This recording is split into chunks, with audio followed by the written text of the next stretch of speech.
Welcome back to another technical deep dive here in the debug zone.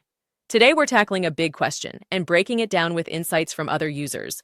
Hopefully this clears up some misconceptions and helps you get the answer you need. So buckle up, stay a little curious, and let's jump right in.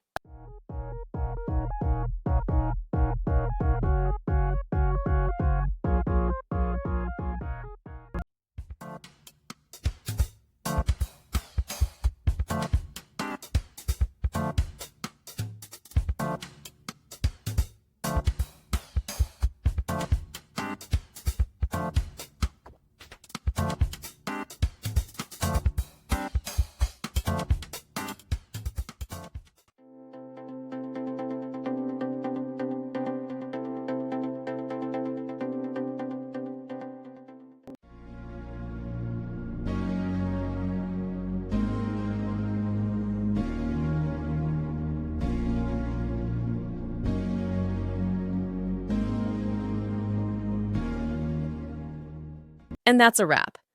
I hope you found the answer you were looking for. If you did, take a second to hit that subscribe button. It really helps out.